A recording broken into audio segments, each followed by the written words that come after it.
What's going on, YouTube? Super Insane 18 here, and we are here with my friend Brady. You will recognize him from the multiple openings that we've probably done before you see this. He did really well at Sneak Peek yesterday. His final record was 8-2. Yes, we played 10 rounds of Yu-Gi-Oh! At a local card shop. Go ahead and tell him what you were playing. So, I was on, some of the new stuff out of Age of Overlord. We got really lucky, managed to put together a full Horus deck while I was there yesterday, so... And you guys heard that. He is just playing pure Horus. He's not using it as an engine in anything. Let's go ahead and show him the build. So, obviously, as our starters, we start off with the 3 copies of Imseti. It's probably one of the most important cards. It gets you the King Sark. It draws a card. It's also got the effect for if something leaves the field, you get your non-targeting send. All around one of the best cards. And then we have our 2-ofs for Dalmatefs. It's another really nice card, lets you draw a whole bunch, and it's kind of your board clearer for the deck because it gets 1200 attack for every Horus monster on the field. And then our next one in the list is 3 copies of Happy. This one I really like playing it. You'll see it later in the deck. It really helps recycle the engine in cards that usually run out of pretty quickly playing this build.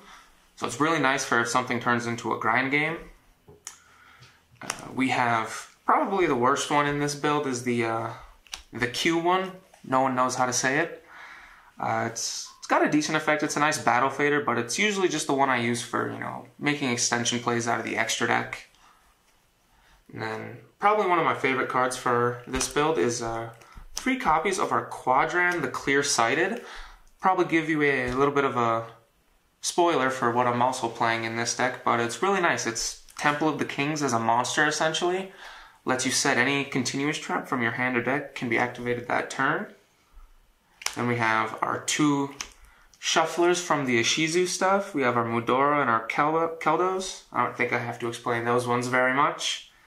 And following those up, obviously, we have the Agido and the Kelbeck. Milling is really good in this deck.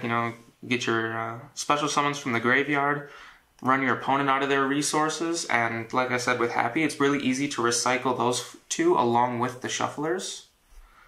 And that really kind of does it for monsters for the most part. After that, we have a very small hand trap engine in this one because we're doing a lot of milling. I'm just running the 3 Ash Blossom and Joyous Springs.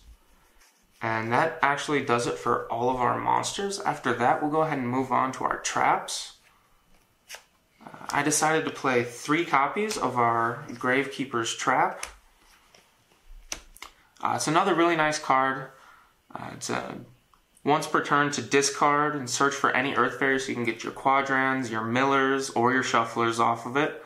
It also has the nice effect, if it's face up on the field, once you get these 3 engraved right here, that your opponent can no longer activate cards or effects in the graveyard, and it stops them from special summoning. So it's great against the tier matchup, really good in the mirror matchup for this deck as well, and it's good against Unchained. So I gotta ask you before we go further, just because I know a little bit about your mentality, you were playing this deck mostly to kind of crap on the current meta, Unchained, Tearlament, all the cards that need to be able to function with the graveyard. You didn't think that it was bricky having 6 copies of the traps? No, I personally haven't had any problems bricking with it so far, in terms of having the traps at least. Usually if I do brick, it's too many Horus names and not enough King Sarcophaguses. But there's enough discards in this deck and ripping things out of the hand between, discarding to draw cards or sending them off Imseti or with the Gravekeeper's Trap that I haven't had a problem having the Exchange of Spirits in hand at all ever. Okay, awesome, yeah, because that definitely seems to me like it would brick, but you can't argue with 8-2, so... And then, just 2 copies of the Canopic Protector. It's another... the only reason I'm playing 2 of this one is for the Quadran plays, because I can set it from hand, and then let's say your opponent has an Ash Blossom for your King Sark once you get it, you can just special one from the hand or graveyard for free off of it anyway, so definitely gives you a little bit more plays with extensions, and let's say it's another card that you have to discard from hand for something, this one also has the ability to reset itself to the field. And then we have our 3 copies of our King Sarcophagus. I'd say that one's a pretty mandatory 3 of, it lets you get all of your summons, and it gets you your 4 times in a turn to, just Foolish Burial, which I think is pretty crazy. A simple 2 of there then, we just have our trade-ins, you know. Say we open too many Horus names and no Imsetis, you know, try to get our draws off of it. Pray they don't have an Ash Blossom for it. If they do, though, we obviously also have the follow-up. I run another 2 copies of Triple Tactics Talents because there's a lot of interaction points for this for your opponent to hit as well, so it really opens you up to either getting to draw a card going first, draw 2 cards going first, or to look at your opponent's hand after they used a hand trap on you. Another one that's actually came up in some pretty clutch situations, especially against Labyrinth. I had a couple funny matches with it last night, was the hand destructions. Because forces them to activate any effects they have in hand if they only have 2 cards left. And it does recycle all of your stuff as well, trigger all your grave effects, so it comes in pretty handy. And then to round it out, our last 2 cards, we have the 2 copies of the Forbidden Droplet. It's another really nice one. You can send things from field or hand, so you'll get resets off of the traps that you send, or you can send millers from hand. It's another pretty nice one to have in there.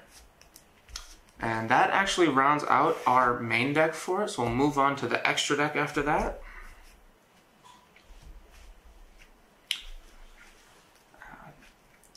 Started off, we have our IP Masquerena. I'm only playing 1 of it. I don't think it's ever going to be necessary to run more than 1. Don't really need to say what that one's for either, because right after that we have an SP Little Knight. Very easy to go into. It's just 2 effect monsters. Gets you your banished from field or graveyard on summon. Then after that we have our Nightmare Unicorn. Discard a card to spin. Gets all our grave effects. Always really nice to have. Then we have our Underworld Gate Goddess rounding out our Link monsters. This one actually came up quite a few times yesterday too. Because, I mean, you summon all 4 names from the graveyard out of the Horus monsters and then link off one of your opponents. It actually won me my matchup against Punk Pride because they made the Psychic End Punisher. And we have a couple of rank 4 plays. We have a Baguska and an Abyss Dweller. In case things do get really bad, we can always just make the Baguska with the Quadrant and either a Keldo, Mudora, one of our other level 4s if we really need to stall. And Abyss Dweller just in case we don't see the Gravekeeper's Trap for the tier matchups and everything else. Then our first rank 8, I really have been enjoying it, is the Zombie Vampire. You get to mill 4 off of both players' decks, special summon a monster from either player's graveyard that was milled by it. Makes it really easy to get an extra level 8 on field to extend out your extra deck plays. And then we have our number 38, the Titanic Galaxy. Another really good one, gets you a generic spell negate. We have our Photon Lord, just another really simple rank 8, gets you your monster negate for the deck. And then, one thing I've really been enjoying playing in this one so far is our little bit of our Draglubion package here. So we can just try to punch for a game if our opponent isn't able to put up much of a board for us. A nice nice tech piece in there too is the Coach King Giant Trainer. Gets you a lot of extra draw cards, and there is a fair amount of monster cards in the deck, so it's pretty easy to get your burn effects off of it. And then just to round them out, we have our 2 Zeus brothers over here. We have the Typhon from the set and the Divine Arsenal AA Zeus. Pretty self-explanatory on those ones. This one you can just use your Dalmatef to make it, and it locks out your opponent from using all of the other effects. And all of your monsters are under 3,000, so it doesn't really stop you from making any plays. So I've really liked having this card in here. And the Zeus is also really good because just being able to send all the other cards on the field and then being able to reset your own things is pretty nice in the grind game with things.